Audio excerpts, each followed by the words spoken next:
नमस्ते जौनपुर, आप सभी का हेल्थ टॉक के ऑफिशियल चैनल पे स्वागत है। मैं अजय शुक्ला, आपका होस्ट। काफ़ी दिनों बाद हम लोग एक बार फिर से चर्चा करने आए हैं और आज का विषय है आँख के बारे में। हमारे साथ जौनपुर के शिव सहाय सुपर स्पेशलिटी हॉस्पिटल में डॉक्टर मनीषा सिंह मैम हैं, जो MBBS MS गोल्ड मेडलिस्ट हैं। तो आँख के बारे में बात करेंगे, बहुत सारी चर्चाएं करेंगे, लेकिन उससे पहले मैं आप सभी से एक सवाल करना चाहता हूँ। जौनपुर में अगर हम आँख के अस्पताल के बारे में बात करें तो आपके जहन में क्या आता है, किसका नाम आता है? शायद काफ़ी सोचने के बाद भी जल्दी किसी का नाम ना ले पाए। मुझे याद है 10 साल पहले जौनपुर में एक बहुत ही फेमस आँख का अस्पताल हुआ करता था, जिसे लोग सीतापुर आँख अस्पताल के नाम से जानते थे। और हमारा जितना भी क्षेत्रीय जनता है, जनपद जौनपुर के लोग हैं, वो आते थे और वहाँ पे उनको अच्छे डॉक्टर्स मिलते थे, वो दिखाते थे। लेकिन समय की मार कहिए या उपेक्षाओं का शिकार कहिए, सीतापुर आँख का जो अस्पताल है वो आज की डेट में पूरी तरह से बंद हो चुका है। अभी वहाँ पे काफ़ी कम सुविधाएं मौजूद रह गई हैं। तो उन्हीं सब सुविधाओं को और विस्तारित रूप से, क्योंकि आज की डेट में जब से स्क्रीन टाइम लोगों का बढ़ा है, स्क्रीन टाइम लोगों के बढ़ने के बाद से आँख की बहुत ज़्यादा समस्याएं आनी शुरू हो गई हैं लोगों के ऊपर। अभी मैं इसी विषय में बात करने के लिए डॉक्टर मनीषा सिंह मैम के साथ हूँ। नमस्कार मैम। नमस्ते। आज हम लोग सबसे पहले तो डॉक्टर मनीषा सिंह मैम के बारे में मेरा कुछ सवाल है उनसे कि आप अपने एकेडमिक्स के बारे में, अपने कैरियर के बारे में और आपकी जौनपुर आने की जर्नी के बारे में हमारे दर्शकों को कुछ बताइएगा। मैंने अपना MS किया था सवाई मानसिंह मेडिकल कॉलेज जयपुर से। उसके बाद मैं इंदिरा गांधी आई हॉस्पिटल लखनऊ में थी 2 साल। उसके बाद कोयम्बटूर अरविंद आई हॉस्पिटल से मैंने फेलोशिप की और फिर इंदिरा गांधी आई हॉस्पिटल अमेठी में मैं थी 2 साल। उसके बाद मैं यहाँ पर आई और यहाँ पे अपना सेटअप, अपनी प्रैक्टिस स्टार्ट करने का डिसीजन लिया, क्योंकि लगा कि यहाँ पे अपने ही लोगों को आपने जो सीखा है, जो आपकी स्किल्स हैं, जितना आपने सब ट्रेनिंग ली है, तो यहाँ के लोगों को फ़ायदा हो और हम अच्छा कुछ कर सके जहाँ जिससे लोग पूरा फ़ायदा उठा सके। जी, बहुत धन्यवाद कि आप जौनपुर में आए, इतने सारे डिग्री लिया, इतना सारा आपने स्टडी किया और उसका फ़ायदा आज जौनपुर वासियों को निश्चित तौर से मिलेगा। मेरा सवाल ये है मैम कि आज की डेट में जब स्क्रीन टाइम काफ़ी ज़्यादा हो गया है, चाहे एडल्ट हो, बच्चा हो, बूढ़ा हो, सबको ही मतलब मोबाइल बहुत ज़्यादा। राइट। तो इस स्क्रीन टाइम का कितना इम्पैक्ट है? क्या आँख की समस्याएं बढ़ी हैं? लोग इग्नोर करते हैं आँख की समस्याओं को, ऐसा भी है क्या? तो आप इसके बारे में एक ब्रीफिंग करिए कि कैसा अभी समस्या ज़्यादा बढ़ना स्टार्ट हो गई हैं, उसको कैसे रोकथाम किया जा सकता है स्क्रीन टाइम से? देखिए, रिकमेंडेशंस ये है कि 0 से 2 साल के बच्चे हैं उनके लिए तो 0 स्क्रीन टाइम होना चाहिए। मतलब कि 2 साल के बच्चों तक, बच्चे जो हैं उनको कभी भी कोई भी स्क्रीन नहीं देना चाहिए।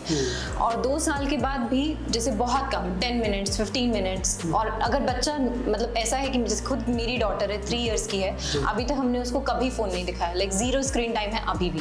तो जितना मैक्सिमम पॉसिबिलिटी है, जितना आप अवॉइड कर सकते हैं फ़ोन, उतना अवॉइड करें।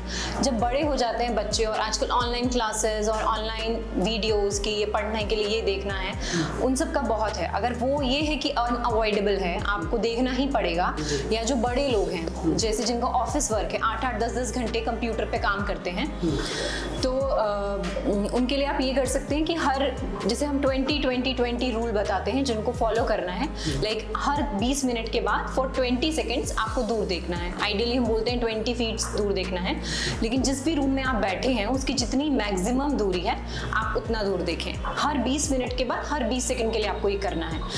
प्लस ये है कि एक ल्यूब्रिकेंट आप डाल सकते हैं, क्योंकि जब भी हम स्क्रीन देखते हैं तो हमारा ब्लिंक रेट बहुत कम हो जाता है, जिसकी वजह से ड्राई आई होने लगता है। और ड्राइनेस की वजह से बहुत सारे सिम्टम्स आने लगते हैं, जैसे फॉरेन बॉडी सेंसेशन होने लगता है, वाटरिंग होने लगती है, थोड़ा सा ब्लर होने लगता है विजन। तो उसके लिए आप ल्यूब्रिकेंट यूज़ कर सकते हैं। बाकी ये है कि जहाँ स्क्रीन अवॉइड हो सकती है वहाँ अवॉइड करना है, स्पेशली बच्चों में। मुझे अभी भी लगता है कि जितना हम लोग बुक से पढ़ सकते हैं उतना बेटर है। और बाकी जो लोग काम करते हैं, जिनको ऑफिस आवर्स हैं, उनको तो अनअवॉइडेबल है, तो ये 20-20-20 रूल फॉलो करें। आजकल के बच्चे तो ऐसा हो गया कि बिना मोबाइल के खाना भी नहीं खाते। हाँ, और मुझे ऐसा लगता है कि बहुत गलत प्रैक्टिस है। मुझे ऐसा लगता है कि अगर खाना स्पेशली एक ऐसी चीज़ है कि जितना बिना डिस्ट्रैक्शन के खाएं, बिना किसी फ़ोन के, बिना किसी खिलौने के, उतना अच्छा है। बच्चे को पता रहता है कि मुझे कितना खाना है, कितनी भूख लगी है, वरना बच्चा स्क्रीन देख रहा है और आप खिलाते रहेंगे तो उसे पता ही नहीं वो क्या खा रहा है, क्या न्यूट्रिशन एब्जॉर्ब हो रहा है, तो ये चीज़ दिक्कत है। अच्छा मैम, जब से स्क्रीन टाइम बढ़ा है एक ट्रेंड आया है ब्लू कट ग्लासेस, राइट। कितना इम्पैक्टफुल है? देखिए, जो हम ब्लू फिल्टर लगाते हैं उसमें बहुत रोल नहीं है, लाइक 100% वो स्क्रीन की रेज को फिल्टर नहीं करता है, लेकिन कुछ मुझे ऐसा लगता है 20-30% I think something is better than nothing, तो यूज़ कर सकते हैं जो लोग करना चाहते हैं, अदरवाइज बहुत रोल नहीं है जी। तो जैसा कि मैम ने बताया कि जो भी एडल्ट है जो काम कर रहे हैं वो 20 मिनट का जो फॉर्मूला बताया कि 20 मिनट बाद स्क्रीन टाइम के बाद वो 20 फीट की दूरी पे देखे, और आपने कुछ सजेशन दिया है आई ड्रॉप का, राइट। वो भी कर सकते हैं। तो अभी हम स्क्रीन पे आपको दिखा देंगे क्या है वो आई ड्रॉप, तो आप ऐसा करिए। और जो बच्चे हैं अवॉइड करिए पेरेंट्स की उनको खाना खिलाते हुए या ऐसा करते हुए स्क्रीन टाइम से दूरी रखें। ये थोड़ा सा इम्पॉसिबल लगता है क्योंकि मेरा आजकल बच्चे गेम्स बहुत देखते हैं। मेरा खुद का बच्चा है तो 2 साल का है, वो बिना मोबाइल खाता ही नहीं। कोशिश की जाती है लेकिन फिर भी बहुत टफ है, लेकिन मुझे ऐसा लगता है कोशिश करते रहना चाहिए। और उसके लिए एक सिंपल चीज़ ये कि अगर आप देखेंगे तो बच्चा भी देखेगा, आप नहीं देखेंगे तो बच्चा आके नहीं मांगेगा। तो अगर बच्चा है आपके साथ, आप अपना फ़ोन नहीं यूज़ करिए एक्सेप्ट कॉल्स जो कि आपको उठानी है, आपका काम है। अदरवाइज अगर बच्चा आपके आसपास है तो आप उस टाइम पे फ़ोन नहीं देखें। अगर आप ही इंस्टाग्राम स्क्रॉल करेंगे, फेसबुक देखेंगे, रील्स देखेंगे, वीडियोस देखेंगे तो बच्चा ऑटोमेटिकली देखेगा। तो जब बच्चा आपके पास है, आपके साथ बैठा है, आप अपना फ़ोन कंप्लीटली अवॉइड करें। That is the only way कि आप बच्चे को समझा सकते हैं कि अदरवाइज बच्चा तो जिद करेगा। मैं वैसे ही यूट्यूब पे एक वीडियो में देख रहा था तो वहाँ पे मैंने देखा वो जो होस्ट थे वो बता रहे थे कि आप जब अंधेरे में जाके मोबाइल मत चलाइए, मतलब लाइट ऑन रखिए। अगर आप स्क्रॉल कर रहे हैं रात को, कई लोग क्या लाइट वाइट बंद करके पूरी तरह से फिर स्क्रॉल करते हैं, क्या ऐसा कुछ इसका भी इम्पैक्ट होता है? इम्पैक्ट एडिक्वेट लाइटिंग का होता है। जैसे जो लोग कंप्यूटर पे काम करते हैं तो 20-20-20 रूल के अलावा हम ये भी बताते हैं कि जहाँ आप बैठे हैं उसका एडिक्वेट ब्राइटनेस होना चाहिए। ऐसा नहीं कि बहुत अंधेरा हो, अदरवाइज थोड़ा स्ट्रेन पड़ता है, और एक थोड़ी सी दूरी हो लैपटॉप की, और आपका जैसे पोस्चर स्ट्रेट हो। अदरवाइज थोड़े टाइम पे क्या होता है ना कि आपको शोल्डर्स में पेन, सर्वाइकल, ये सब भी होने लगता है। तो बेटर है कि आप एडिक्वेट लाइटिंग इंपॉर्टेंट है। आज अगर पूरी दुनिया में देखा जाए तो ग्लूकोमा की समस्या जो है बहुत ज़्यादा बड़ी है। अभी आप जौनपुर में हैं, जो जौनपुर की क्षेत्रीय जनता है उनसे आप इंटरेक्ट करते हैं, मिलते हैं, देखते हैं सबकी, तो आपको कितना समझ में आता है कि यहाँ के लोग कितना मतलब इग्नोरेंस करते हैं इन सब चीज़ों को, और कैसा प्रभाव है ग्लूकोमा को, कितनी जल्दी हमें मतलब दिखाना चाहिए, डॉक्टर से मिलना चाहिए, बात करनी चाहिए, इसके विषय में थोड़ा सा।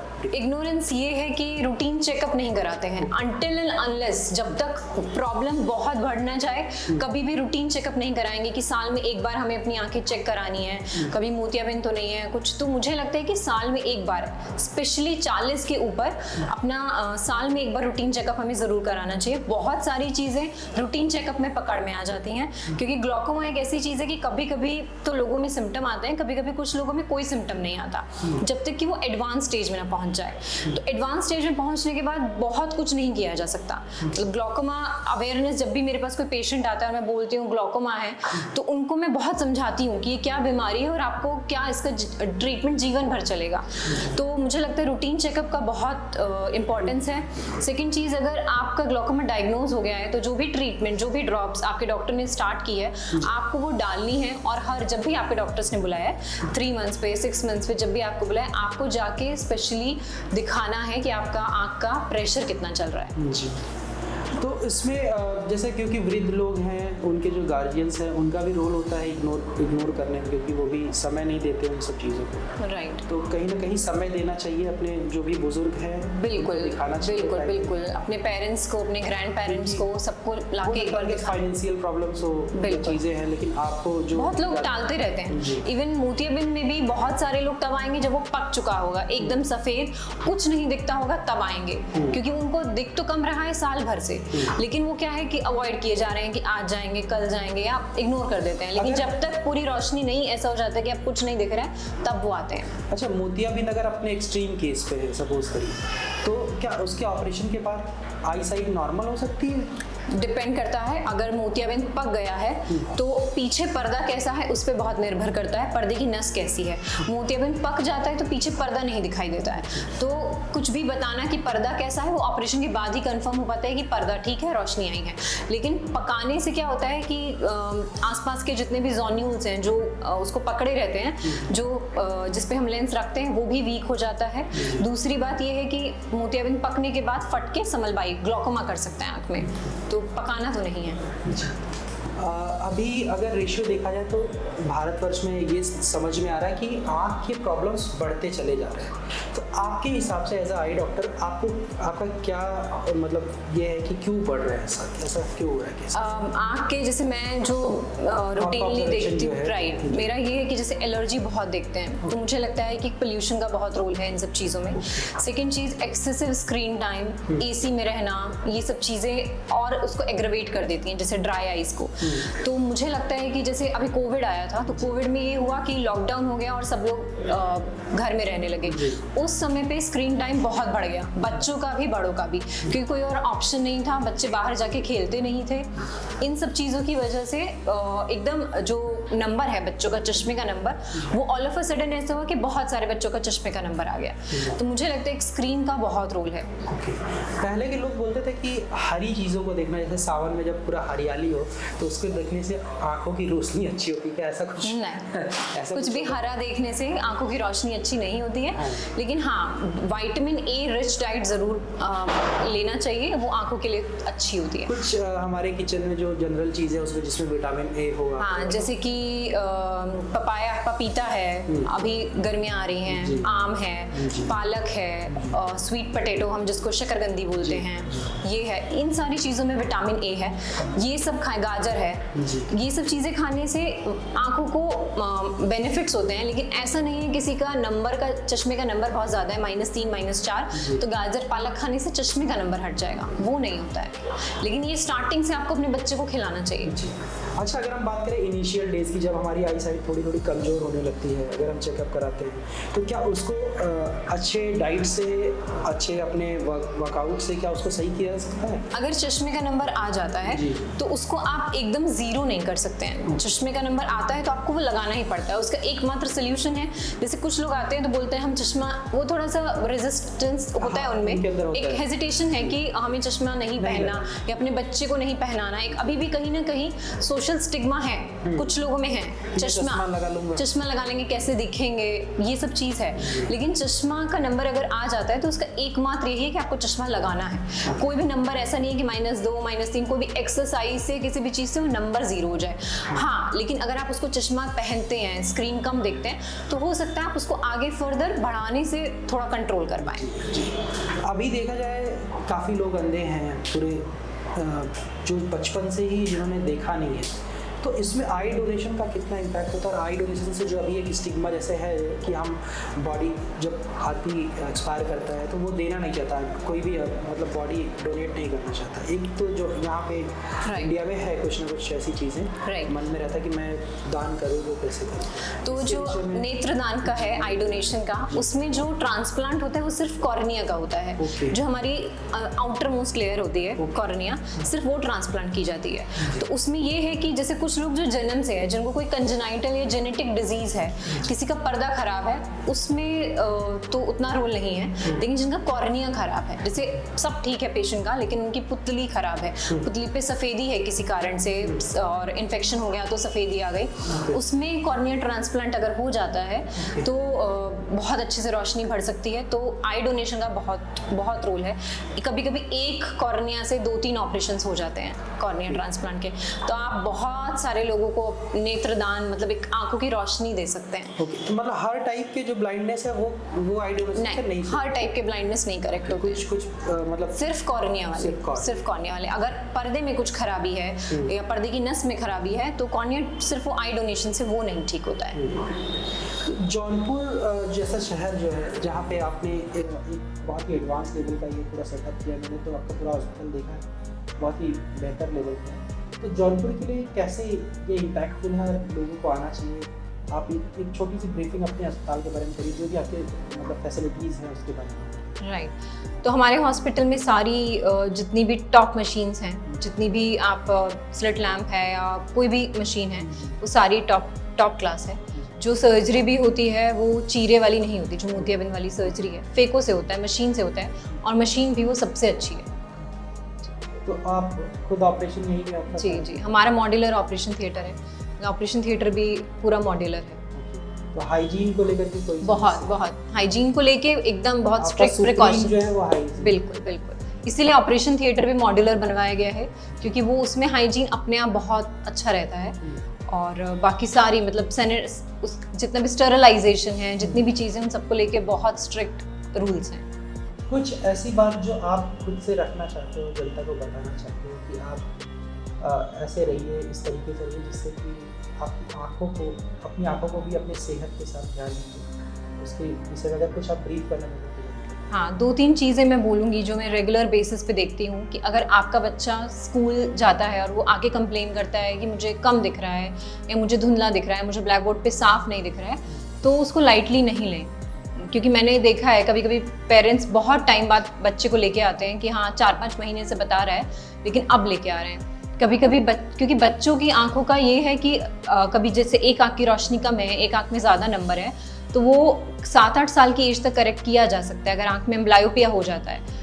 लेकिन उसके बाद उसको करेक्ट करना मुश्किल रहता है। तो एक बार अपने बच्चे को, अगर वो कंप्लेन भी नहीं कर रहा है, हो सकता है वो फर्स्ट सीट पे बैठ रहा हो और फर्स्ट सीट से उसे ब्लैक बोर्ड अच्छा दिख रहा हो, लेकिन एक बार अपने बच्चे का रूटीनली चेकअप कराने में कोई प्रॉब्लम नहीं है कि कहीं उसका चश्मे का नंबर तो नहीं है। आँख कभी कभी बच्चों में स्क्विंटिंग होता है, बच्चे टेढ़ा देखते हैं, तो उसमें भी चश्मे की जांच कराने का बहुत महत्व है। कभी कभी वो टेढ़ापन सिर्फ चश्मा लगाने से करेक्ट हो सकता है। दूसरी बात, स्क्रीन ना दिखाएं अपने बच्चे को।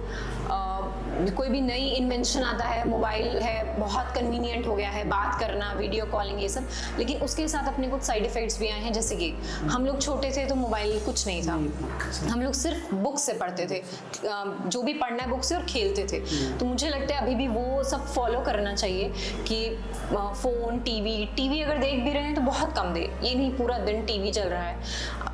15 मिनट, 20 मिनट, 25 मिनट गेम से अपने बच्चे को दूर रखें। पढ़ाई में, क्योंकि क्रिएटिविटी उनकी एकदम बहुत कम हो जाती है अगर वो इतना स्क्रीन देखते हैं। प्लस सोशल मीडिया पे आप फ़ोन भी देख रहे हैं, आपको खुद नहीं पता कि वो क्या कंटेंट देख रहे हैं, कुछ भी आ रहा है आजकल सोशल मीडिया पे, वो रेगुलेशन भी बहुत इंपॉर्टेंट होता है। बिल्कुल, फोकस एकदम हट जाता है बच्चे का। जब बुक से आदमी पढ़ता है तो उसका फोकस एक बनता है। बिल्कुल। और मोबाइल से मुझे तो अभी भी लगता है, मैं अभी भी कोई चीज़ पढ़ती हूँ तो मुझे बुक से पढ़ना बहुत अच्छा लगता है। मैं फ़ोन में डाउनलोड करके, मतलब मुझे नहीं अच्छा लगता, मैं अभी भी बुक से ही पढ़ना प्रेफर करती हूँ। नेचुरल लाइट के साथ में आप बिल्कुल 100%। तो यही सब चीज़ें, अच्छी डाइट दें, अपने बच्चे को स्क्रीन ना दिखाएं, शाम को खेलें, जैसे दूर देखें जितना वो अच्छा, शाम में 1 घंटा, आधा घंटा, जो भी कोई स्पोर्ट्स खेलते हो, क्रिकेट है, फुटबॉल है, बैडमिंटन है, भाग रहे हैं, जैसे भी जो भी बच्चे को अच्छा लगता है वो आधा घंटा, 1 घंटा उसको कोई भी स्पोर्ट खेलने दे। अच्छा, बहुत सारे लोग बोलते हैं नंगे पाँव चलने से आंखों की रोशनी बढ़ती है, सुबह सुबह घास पे चलना चाहिए। नहीं, नंगे पैर चलने से आंखों की रोशनी पे कोई प्रभाव नहीं पड़ता है। लोग बोलते हैं ओस के घास पे घास पड़ा है, उससे आंखों पे कोई प्रभाव नहीं पड़ता। एक बस ये हो सकता है कि आप हेल्दी लाइफस्टाइल में, आप हेल्दी लाइफस्टाइल, हाँ, जैसे अगर आप घास पे चल रहे हैं तो डिफरेंट टाइप के सेंसेशंस आपको बॉडी में जाते हैं। जैसे बच्चों को भी बोला जाता है कि 2 साल तक के बच्चे जितना नंगे पैर घूमे उतना अच्छा रहता है उनकी डेवलपमेंट के लिए। हो सकता है बॉडी का, हाँ, आँख के लिए इतना नहीं है। अच्छा, क्योंकि कुछ ऐसी भ्रांतियां भी है जिनको हम बहुत सारे मिथ्स हैं। जैसे एक मिथ ये है कि गर्मियों में ऑपरेशन नहीं करा सकते आँख का, ये एक बहुत ठंडी में कराना चाहिए। तो लोगों का मोतियाबिंद काफ़ी ग्रेड का भी हो जाता है, इसी चक्कर में लोग पका लेते हैं कि ठंडी में कराएंगे, लेकिन आजकल मोतियाबिंद मशीन से होता है ऑपरेशन जो है। तो आप पूरी गर्मियाँ भी कभी भी ऑपरेशन आँख का करा सकते हैं, कोई प्रॉब्लम नहीं है, पकाइएगा मत। आप लोग ठंडी के चक्कर में ऐसा ना करें कि आपकी आंखें पूरी तरह से ठंडी हो जाए। किसी भी मौसम में आज क्योंकि टेक्नोलॉजी इतनी बढ़ चुकी है, सारी चीज़ें हैं, तो आप किसी भी मौसम में जब भी आपको पता लगे कि मोतियाबिंद है और डॉक्टर बोल रहा है कि आपको तुरंत ऑपरेट कराना चाहिए, तो आप तुरंत उसका ऑपरेशन कराइए। आप ये मत सोचिए कि मुझे ठंडी में ही कराना है। मैंने खुद सुना था ये काफ़ी लोगों से कि मैं ठंडी में जाकर के ऑपरेशन। हाँ, बहुत कॉमन है ये। मेरा एक और क्वेश्चन था मैम आपसे, एस्टेरॉइड के विषय में। क्या एस्टेरॉइड ड्रग जो है इसका इम्पैक्ट आँखों पे होता है? हाँ, बहुत इफेक्ट पड़ता है। स्टेरॉइड अगर आप बिना अपने डॉक्टर की सलाह के दे रहे हैं या बहुत लंबे समय तक आई ड्रॉप यूज़ कर रहे हैं, स्टेरॉइड आई ड्रॉप, तो उसकी वजह से आंख में ग्लौकोमा का रिस्क हो जाता है। बहुत सारे लोग हैं कि डॉक्टर ने तो 15 दिन के लिए दिया था, लेकिन उन्हें अच्छा लग रहा है तो वो बिना डॉक्टर की परमिशन के डाले जा रहे हैं स्टेरॉइड आई ड्रॉप, तो उसकी वजह से ग्लौकोमा आंख में हो सकता है। Thank you so much ma'am for your precious time. आपने काफ़ी कुछ, हमारा एक अच्छा डिस्कशन हुआ। मैं आशा करता हूँ कि हमारी जो भी जनता हमें सुन रही होगी उनको काफ़ी हेल्प मिलेगा हमारे डिस्कशन से। और अगर कुछ क्वेश्चंस होगा आपका तो इस कमेंट सेक्शन में आप इस क्वेश्चन को ड्रॉप डाउन करिएगा, लिखिएगा, और हम कोशिश करेंगे कि मैम के ऑफिशियल यूट्यूब चैनल से उसका रिप्लाई कराएंगे और आप लोगों को उसका बहुत सारा इम्पैक्ट मिलेगा। Thank you so much.